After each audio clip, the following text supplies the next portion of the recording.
cuando el ventrículo se contrae y emite una eyección de volumen sanguíneo.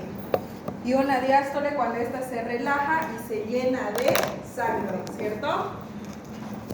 Esta función cardíaca o esta función ventricular puede estar afectada y puede desarrollar una incapacidad de contracción o una incapacidad de relajación, llegando a desarrollar insuficiencias cardíacas. Pero en este caso, las insuficiencias cardíacas se pueden desarrollar también de acuerdo a modificaciones estructurales a nivel de la pared ventricular. Para poder expulsar un volumen sanguíneo, ¿qué pasa con el ventrículo? Se contrae, ¿cierto? Y al contraerse, ¿qué genera? Fuerza de presión. Entonces, cuando hay una sobrecarga de presión, como cualquier otro músculo, el corazón tiende a hipertrofiarse, ¿de acuerdo? ¿Qué pasa cuando una persona va al gimnasio y comienza a hacer levantamiento de pesas únicamente para extremidades superiores? Hagamos de cuenta que voy al gimnasio y 4 meses, todos los días, solo levantamiento de pesas con las extremidades superiores. ¿Qué va a pasar con toda mi región torácica y mis extremidades superiores? Se va a hipertrofiar, va a haber mayor masa muscular, ¿cierto? Y por lo tanto voy a estar más robusta. ¿Qué va a pasar con mis piernas? Van a quedar delgaditas. Van a quedar pequeñitas, ¿cierto? ¿Por qué? Buenas tardes. ¿Pasa?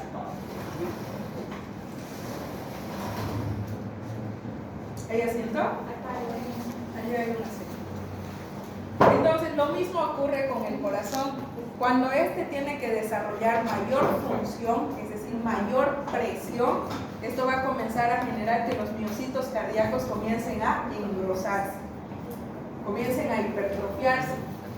Pero cuando sabemos que los miocitos cardíacos tienen una red vascular que los acompaña para nutrirlos, ¿cierto? La diferencia va a ser que una hipertrofia de miocitos secundaria a sobrecarga de presión no está acompañado de una modificación de la red vascular. ¿Qué quiere decir?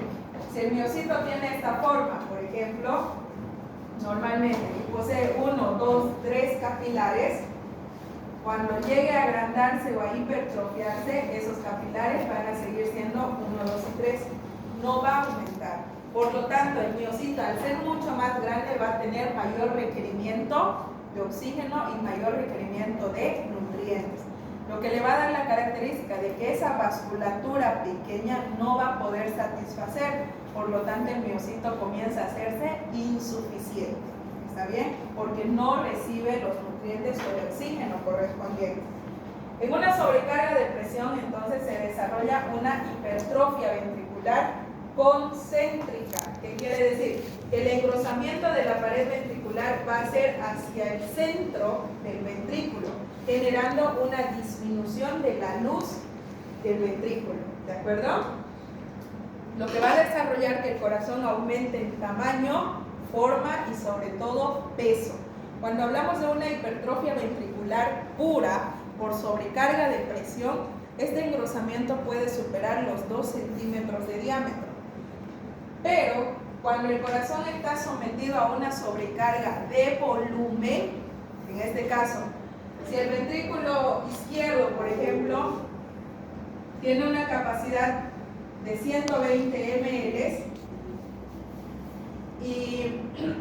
de sangre y los pulmones envían 150 ml de sangre, ¿qué va a pasar con esos 30 ml adicionales? ¿Van a rebasar? ¿No es cierto? ¿Qué va a pasar con el ventrículo? Tiene que expandirse. Por lo tanto, se va a desarrollar una dilatación ventricular. Esto es gracias al mecanismo de Frank Starling, ¿cierto? Que el corazón tiene esa capacidad de adaptarse a cambios de volúmenes y de presiones crecientes. Entonces, cuando hay una sobrecarga de volumen, lo que se desarrolla es una dilatación ventricular. El espacio de almacenamiento comienza a ampliarse para recibir esa carga adicional de sangre. Lo que le va a dar la característica De que si recibe mayor volumen sanguíneo, ¿cuál tiene que ser su respuesta? Generar mayor presión, ¿cierto? Entonces, esta dilatación ventricular de forma crónica y prolongada va a desarrollar también una hipertrofia ventricular leve. La diferencia va a ser que en esta sobrecarga de volumen, la hipertrofia va a ser excéntrica, es decir, hacia afuera, porque la dilatación está generando agrandamiento de la luz ventricular, ¿de acuerdo? Pero en este caso la hipertrofia ventricular únicamente puede alcanzar 1 centímetro de diámetro, porque es secundario a una dilatación, ¿está bien? Y es progresivo. Entonces no se olviden que una sobrecarga de presión que desarrolla hipertrofia ventricular, una hipertrofia ventricular. Muy bien.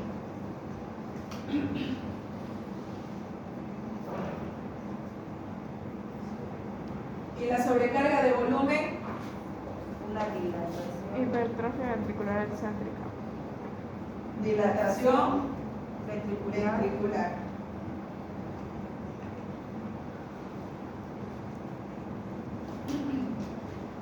Estas modificaciones, tanto la hipertrofia como la dilatación ventricular, pueden llegar a desarrollar una insuficiencia cardíaca. La insuficiencia cardíaca se va a caracterizar por ser una incapacidad del corazón de poder satisfacer las demandas metabólicas del organismo.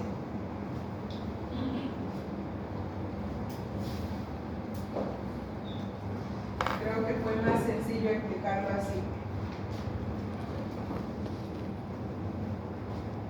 Este pequeño muñequito tiene un corazón completamente normal, en la que su ventrículo izquierdo tiene una capacidad de 120 ml.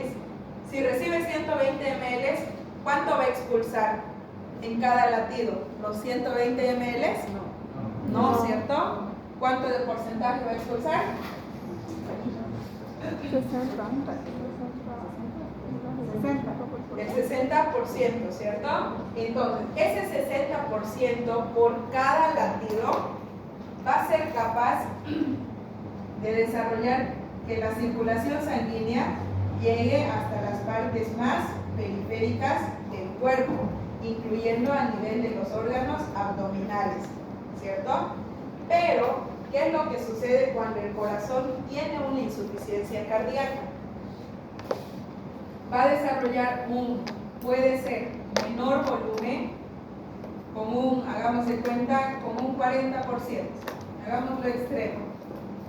Ese volumen sanguíneo, que va a ser un 40% y no el 60%, va a llegar únicamente a espacios limitados, ¿cierto?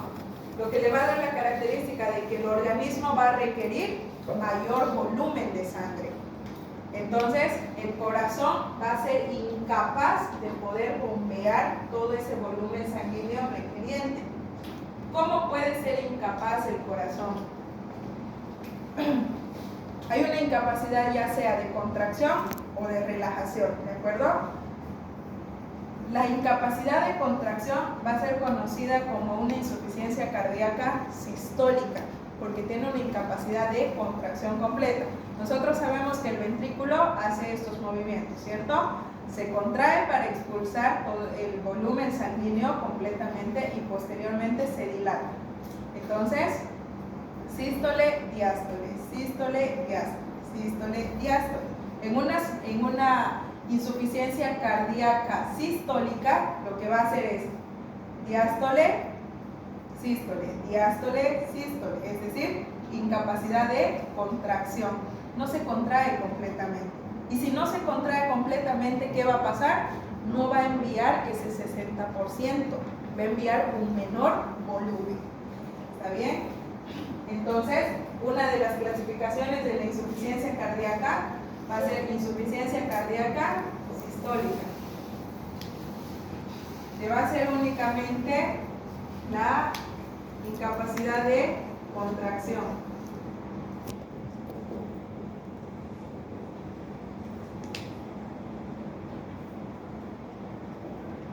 Del ventrículo izquierdo, ¿de acuerdo?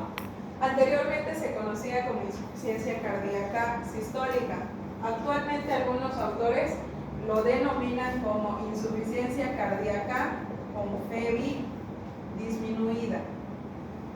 ¿Qué significa FEBI? Fracción de eyección del ventrículo izquierdo disminuido. En otras palabras, sigue siendo lo mismo, la disminución de la fuerza de expulsión del volumen sanguíneo. ¿Está bien? Entonces, insuficiencia cardíaca con fracción de eyección del ventrículo izquierdo reducido. Sin embargo, puede haber otra situación patológica en la que el corazón desarrolle una insuficiencia cardíaca diastólica. Esta insuficiencia cardíaca diastólica va a ser una incapacidad de relajación del ventrículo izquierdo. Esto va a ser conocido como insuficiencia cardíaca con FEBI conservada. En este caso, ¿qué es lo que sucede? El corazón tiene capacidad completa de contracción, es decir, se contrae, pero no se relaja. Entonces mantiene una contracción sostenida. ¿Está bien? Hace esto. No hace esto. No recibe todo el volumen sanguíneo que requiere. En ambas situaciones, ¿qué es lo que va a ocurrir? Puedo borrar esto, ¿cierto? ¿Listo?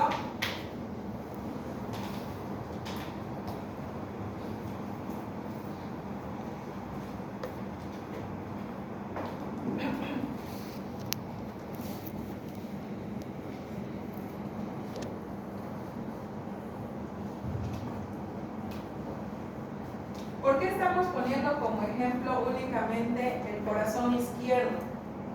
¿Quién me puede decir? Y no el corazón derecho. Porque es encargado de la circulación mayor y que va a repartir a todos lados, y otro que hace el intercambio gaseoso. Ya, muy bien.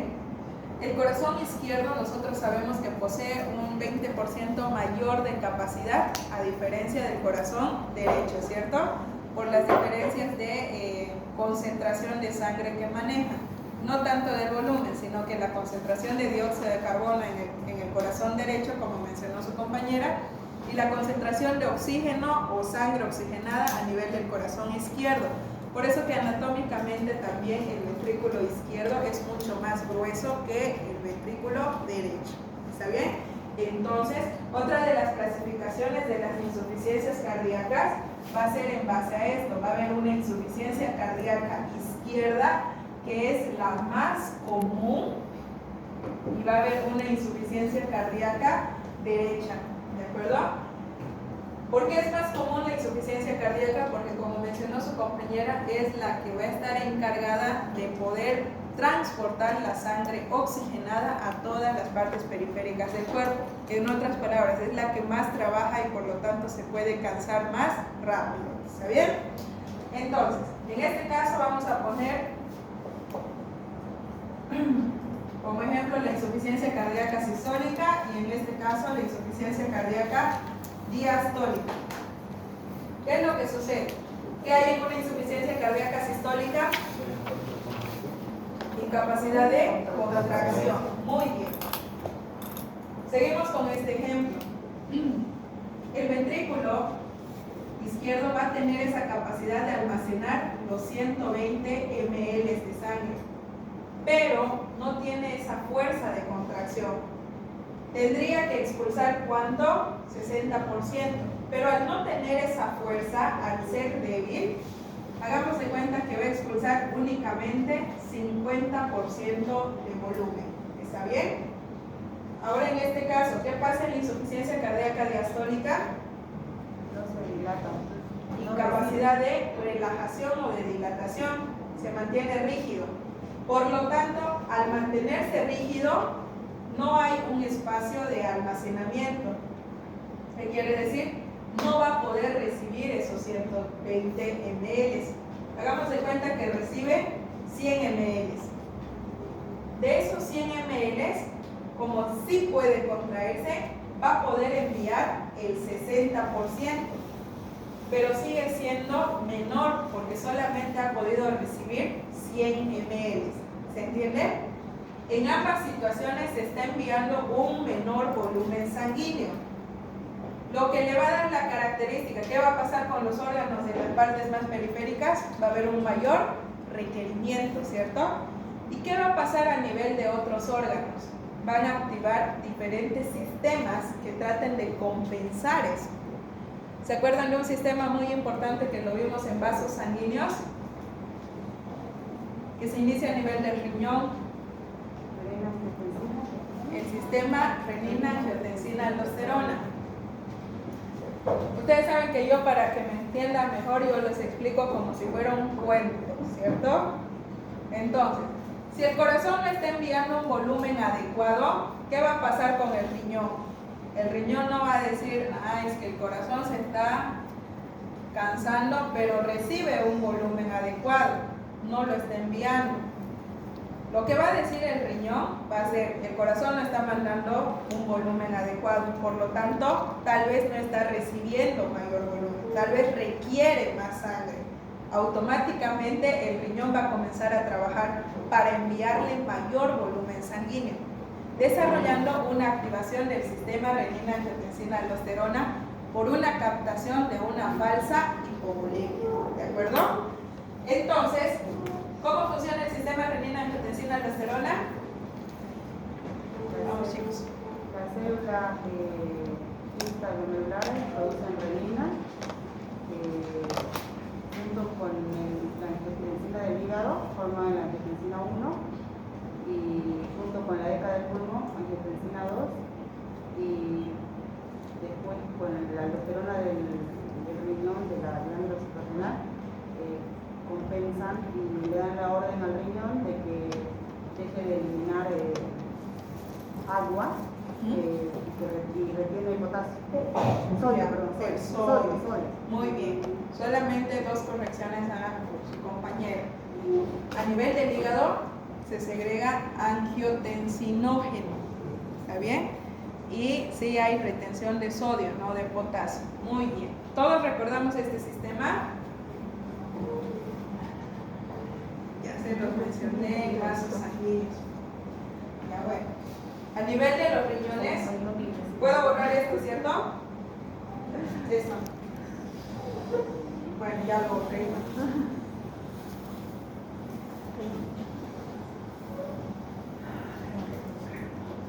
Cuando ocurre una disminución de la volemia o una hipovolemia o hipotensión, ¿qué va a pasar?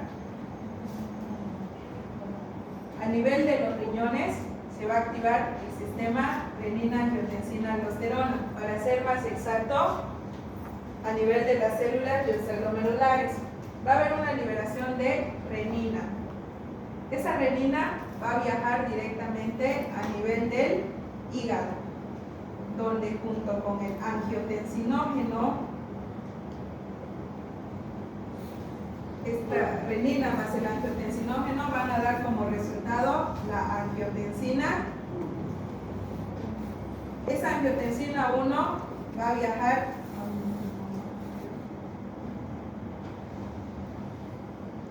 a nivel de los pulmones, donde van a encontrar a los famosos ECA, que son las enzimas convertidoras de angiotensina, y van a dar como resultado la angiotensina.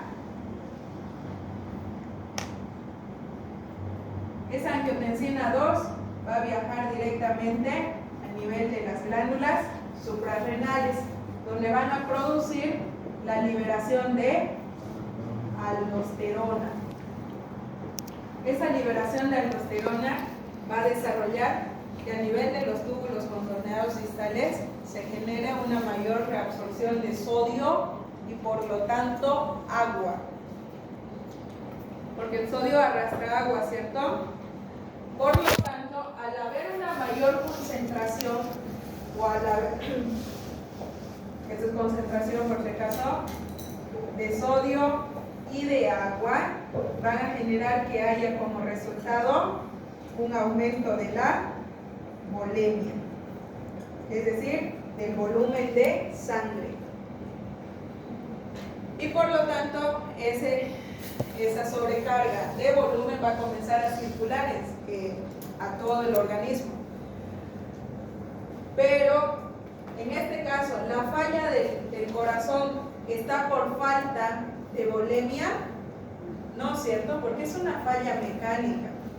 Automáticamente los pulmones van a estar recibiendo mayor volumen sanguíneo para poder oxigenar y poder enviar más volumen de sangre.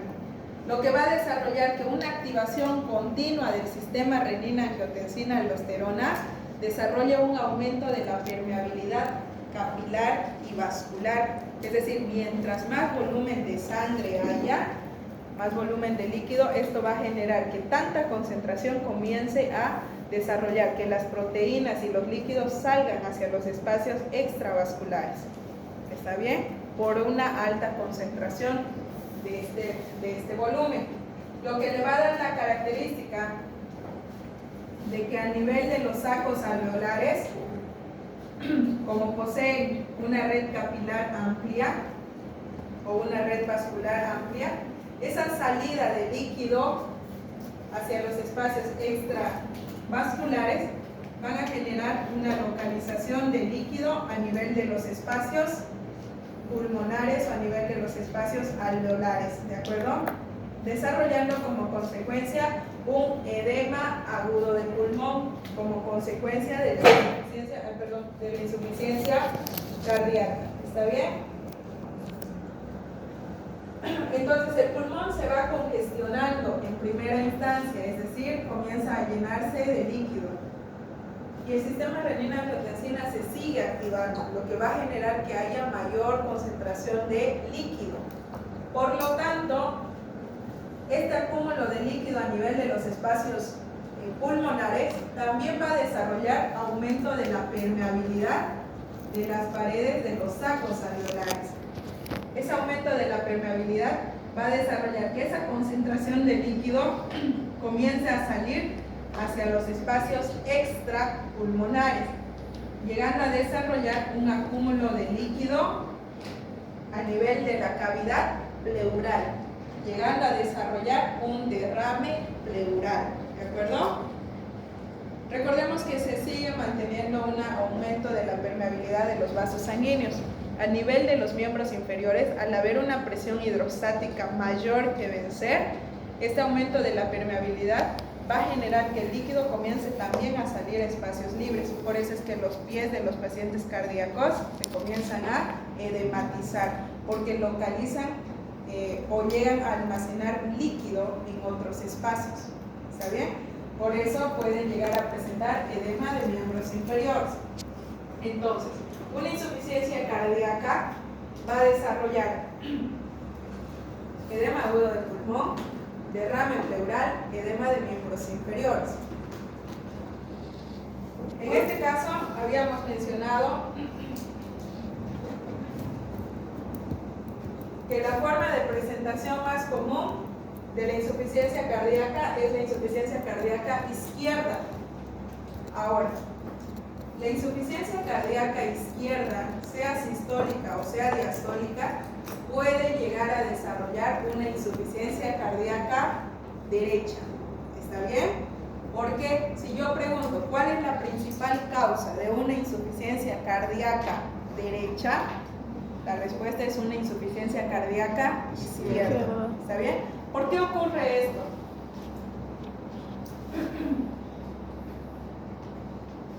El corazón izquierdo está siendo insuficiente. Ya mencionamos que va a activar de forma continua el sistema renina-angiotensina-aldosterona. Hay más volemia, ¿cierto?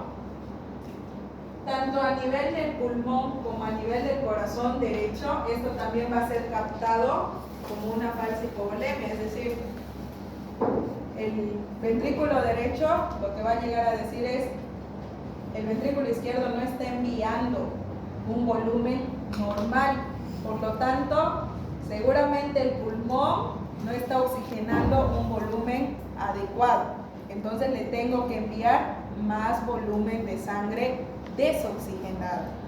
Y el pulmón, ¿qué es lo que va a decir? ventrículo izquierdo no está enviando una cantidad adecuada de sangre, entonces le tengo que enviar más volumen de sangre oxigenada. De esta forma va a hacer que el corazón derecho tenga que ampliar también su capacidad de almacenamiento y por lo tanto su capacidad de contracción para tratar de enviar mayor volumen de sangre a los pulmones y que el corazón izquierdo reciba mayor volumen. Pero el problema sigue redundando en lo mismo. No es la falta de volemia, es la incapacidad mecánica del ventrículo izquierdo lo que va a generar todos esos disturbios. ¿Se entiende? ¿De la insuficiencia cardíaca izquierda? Generalmente las insuficiencias cardíacas se pueden deber a cambios ya sean degenerativos o durante la vejez del paciente. Conforme los años pasan, todos los órganos pierden esa capacidad de elasticidad y hay mayor concentración de tejido conectivo, es decir, pierden esa capacidad de poder funcionar adecuadamente. ¿Está bien? Pero las insuficiencias cardíacas se pueden deber, como mencionamos hace un momento, debido a hipertrofias ventriculares o debido a dilataciones ventriculares. Estas dilataciones o hipertrofias se pueden deber incluso por requerimientos de otros o por tratar de compensar otro tipo de disfunciones. ¿Qué quiere decir? Si por ejemplo a nivel del hígado hay procesos de hepatitis, solo como ejemplo, no estoy diciendo que las hepatitis desarrollan insuficiencia cardíaca. Si a nivel del hígado se desarrolla una hepatitis, ¿qué va a pasar? Hay un proceso inflamatorio, por lo tanto va a haber un mayor requerimiento de volumen sanguíneo. Como respuesta a ello, el corazón tiene que enviar mayor volumen en primera instancia. Hagamos de cuenta que la hepatitis sanó, pero sin embargo, posterior a los meses se desarrolló una insuficiencia renal, requiere mayor volumen sanguíneo, entonces el corazón sigue tratando de compensar ese tipo de disfunciones. Entonces, justamente por estos procesos adaptativos y compensatorios, el corazón comienza a modificar su estructura. Sobre todo cuando tenemos malos hábitos alimenticios. ¿Qué estamos formando si tenemos malos hábitos alimenticios? Si comemos mucha comida chatarra, si no hacemos ejercicio, tenemos probabilidad de desarrollar ateromas por acúmulo de grasa, ¿cierto? Entonces, puede ser que nosotros estemos formando nuestros ateromas. ¿Por qué no los sentimos en este momento? Porque todavía somos relativamente jóvenes, pero ya se puede estar estableciendo de forma progresiva una insuficiencia cardíaca. Son procesos crónicos. La insuficiencia cardíaca no es agudo. ¿Qué quiere decir? Me puede llevar 10 años, 15 años desarrollar una insuficiencia cardíaca. ¿Está bien? No es un proceso agudo. Muy bien, chicos. Eso en base a la insuficiencia cardíaca. Ahora, para su diagnóstico, vamos a conocer lo que son los famosos criterios de Framingham. Estos criterios no están en el libro. Quise agregarlos porque son criterios muy importantes. Dependiendo de la clínica del paciente o de las manifestaciones que el paciente llegue a presentar, puedo llegar a diagnosticar la insuficiencia cardíaca en mi paciente. Estos criterios se van a diferenciar en criterios mayores y criterios menores. ¿Por qué se clasifican en esta forma? Los criterios mayores van a estar únicamente presentados secundario a una disfunción cardíaca. Es decir, todos esos 8 criterios son únicamente producto de una normalidad del corazón por una insuficiencia cardíaca. Sin embargo, los criterios menores se consideran menores, no tan importantes, porque estas pueden desarrollarse en cualquier tipo de procesos patológicos, es decir, pueden estar en otras enfermedades, no precisamente en la insuficiencia cardíaca. Entonces vamos a mencionar que los criterios mayores de Framingham incluyen la ortopnea. ¿Conocen qué es la ortopnea? ¿Conocen qué es la disnea? ¿O la disnea? ¿Qué es la disnea? La respiración durante el sueño. La sensación de falta de aire o dificultad para respirar, ¿cierto? La ortopnea no es nada más que la disnea presente cuando el paciente se encuentra en decúbito dorsal, ¿de acuerdo? Es decir, cuando está echado. Eso es común en la meningitis, ¿no? ¿Cómo? Eso es común también en la meningitis, ¿no? No, se está confundiendo con el signo de Pistótonos, que es diferente. En el signo de Pistótonos, han visto que pueden hacer una curva, una especie de puente en la espalda del paciente, porque no puede tolerar el hecho de que su columna esté completamente extendida, porque está inflamada en la meningitis. ¿Está bien? Por eso es que el paciente con meningitis tampoco puede doblar la cabeza o el cuello, perdón, y genera rigidez de nuca. Porque cuando ustedes hacen esto, ¿qué están haciendo? Que toda la columna vertebral se mueva y por lo tanto se estiren las meninges. Sin embargo, en una meningitis, cuando hay inflamación de esta, se torna completamente rígido, porque la inflamación desarrolla que no pueda extenderse. ¿De acuerdo? Entonces, la ortopnea o la disnea paroxística nocturna es una sensación de dificultad respiratoria en posición de decúbito dorsal. ¿Por qué puede considerarse como disnea paroxística nocturna también? Porque ¿cuándo se echan más ustedes? ¿Cuándo están en decúbito dorsal? En las noches, ¿cierto? Por eso. El segundo criterio mayor es la ingurgitación yugular. ¿Han visto cómo los vasos en pacientes adultos mayores, en pacientes ancianitos, sobre todo cuando tienen procesos de hipertensión, es como que se les brotara y sienten cómo se palpita las yugulares? ¿Han visto, no? Sí. Incluso puede ser palpable. ¿Está bien? Hay cantantes que se les marca. ¿Por qué se les marca? Las venas a nivel del cuello, la región cervical. Cuando están cantando, ¿qué hacen?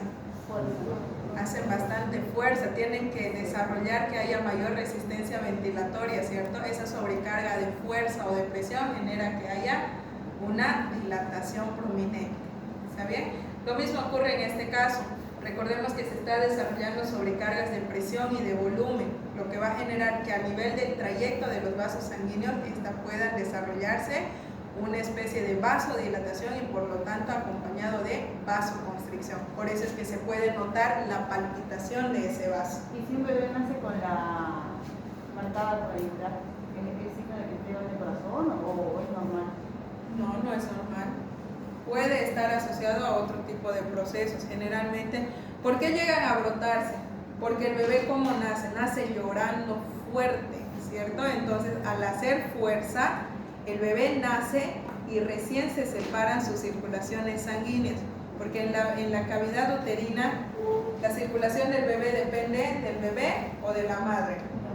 De la madre a través de la placenta, ¿cierto?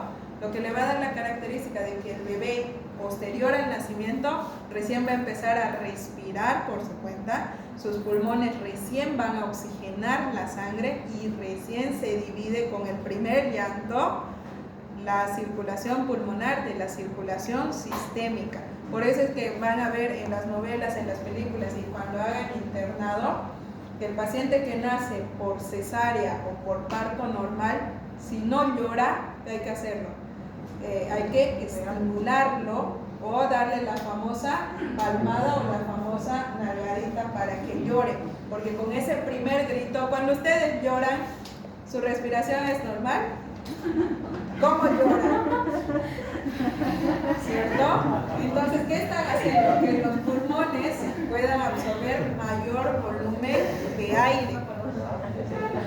Y cuando lloran, ¿cómo está el corazón? ¿También está latiendo así? ¿Normal? Está triste. ¿Cómo está triste? Comienza a taquicardizar, ¿cierto? Entonces sigue siendo procesos que alteran la circulación. Pero eso que dijo nuestra compañera de que se nota la vena, es un signo de que tiene insuficiencia solo por la ¿En el bebé? No, En los cantantes no, en los cantantes es por la fuerza que hacen, porque va a dejar de cantar, va a estar en reposo y eso va a desaparecer. Y si no canta, doctora, y ponerle, pongamos que el niño tiene 3 años, pero no canta, pero sí se le nota su tubular. En ese caso puede que haya cardiopatías congénitas que están desarrollando una insuficiencia cardíaca. ¿Está bien? Muy bien, chicos, vamos, avancemos un poquito más. Los estertores, ¿saben qué son los estertores? Son ruidos sobreagregados. A ver, todo silencio. ¿Escuchan cómo suena el aire? Más o menos así es el murmullo vesicular conservado, es decir, el ruido que emite el aire al ingreso de los pulmones. Cuando ustedes auscultan, se siente como si fueran pequeños soplidos, como ingresa y sale el aire. ¿Está bien? Y los estertores son ruidos sobreagregados. Hay diferentes ruidos sobreagregados. Tenemos los famosos roncus, los estertores, los crepitantes, que pueden ser de pequeño, mediano y gran burbuja. ¿Los vamos a escuchar? Sí, se los voy a hacer escuchar cuando veamos patologías pulmonares, ¿de acuerdo? Entonces son otro tipo de ruidos, no son normales. ¿Por qué se dan esos ruidos? Porque ¿qué está pasando con el pulmón? Hay una congestión pulmonar y a nivel de la cavidad pleural puede haber acúmulo de líquido, ¿cierto? Una cardiomegalia en una radiografía de tórax. Recordemos que si hay sobrecarga de presión o sobrecarga de volumen, el ventrículo se va a modificar, por lo tanto, el corazón va a comenzar a crecer. ¿Está bien? Después les voy a enseñar cómo se toma el índice cardiotorácico. Bueno, son las 4. ¿Saben tomar el índice cardiotorácico? ¿Sí? ¿Ah? Se toma en cuenta una línea imaginaria, ¿cierto? Que separa el corazón o el tórax en dos partes iguales. La parte más dilatada o la parte más distal de ambas se va a tomar en cuenta como A y B. Y por último, toda la región del tórax, de un extremo a otro. Entonces la fórmula va a ser A más B sobre C. ¿De acuerdo? Sumo estos dos y voy a dividir por esta medida. No puedo hacer esto, aunque sea la parte más dilatada. ¿Por qué? Porque en esta parte, es decir, en el corazón derecho, no es la región más dilatada. ¿Está bien? Tengo que tomar en cuenta las zonas mucho más dilatadas o más agrandadas. El valor normal es aproximadamente entre 0,50 y 0,55. Si los valores de esta fórmula son mayores a 0,55, entonces mi paciente tiene cardiomegalia. Pero aclaro, la radiografía tiene que ser tomada en el paciente en posición de pie, no puede estar echado. ¿Por qué? Porque cambia la posición. Cambia la posición, del corazón, ¿cierto? Porque prácticamente el corazón está suspendido, ¿cierto?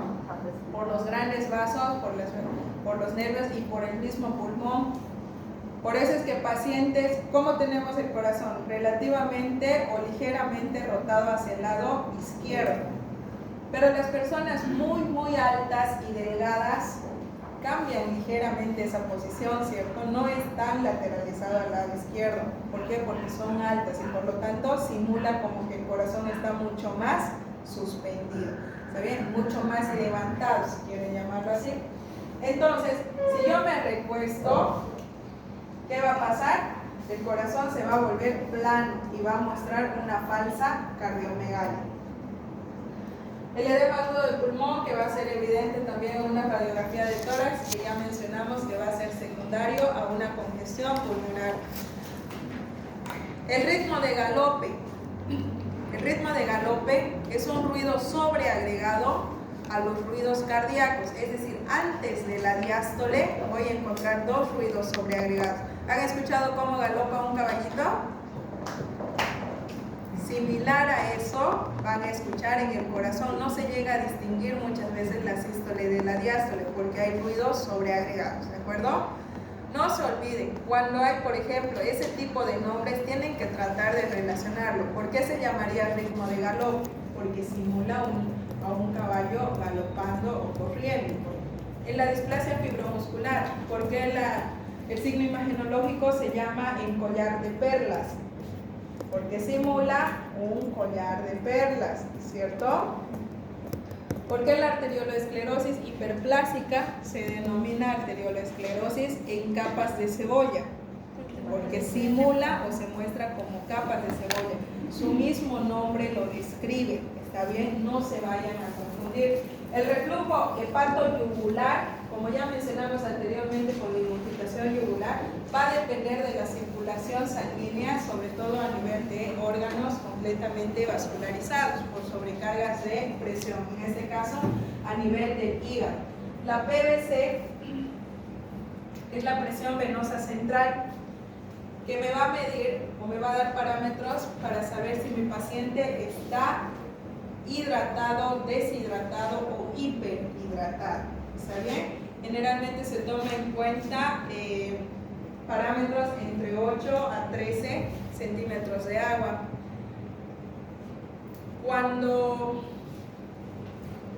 la PVC, por ejemplo, está, hagamos de cuenta, en 7, si lo normal es de 8 a 13, ¿qué quiere decir? Que mi paciente está deshidratado y le falta volumen. Por lo tanto, puedo agregarle líquido.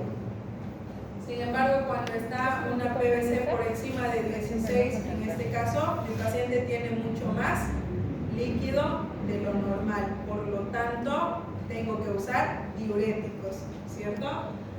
Para poder expulsar ese volumen sanguíneo. Ahora, van a encontrar pacientes que tengan insuficiencia cardíaca con edema agudo del pulmón, con edema de miembros inferiores, pero bastante deshidratados, es decir, clínicamente. Van a tener los labios completamente secos, partidos, la lengua también completamente seca, palidez. ¿Qué va a pasar con ese paciente? Tengo que hidratarlo, pero no puedo sobrecargarlo. Entonces, ¿qué es lo que va a suceder? Cuando a ustedes les toque hacer internado, jamás pacientes adultos mayores o pacientes con insuficiencia cardíaca, nunca se le pone suero a chorro. Va a ser muy diferente que llegue un paciente deshidratado, completamente deshidratado, pero de 25 años, hipotenso, joven. Entonces, a ese, ¿cómo es la hidratación a chorro? Suelto completamente el suero y comienza a entrar de golpe. Puedo darle 1 litro, 2 litros, ¿de acuerdo? Puedo usar 2 días. ¿Qué va a pasar con el paciente adulto mayor o el paciente anciano? El paciente con insuficiencia cardíaca.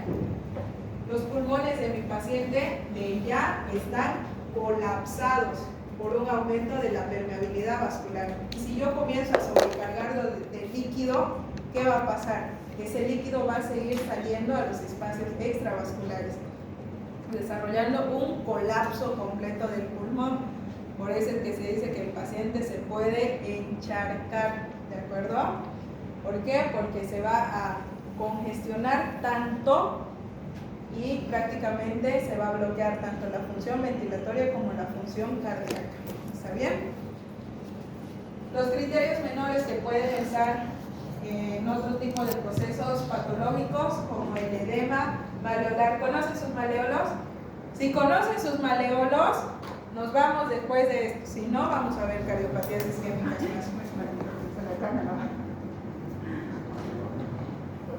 ¿Dónde están sus maleolos?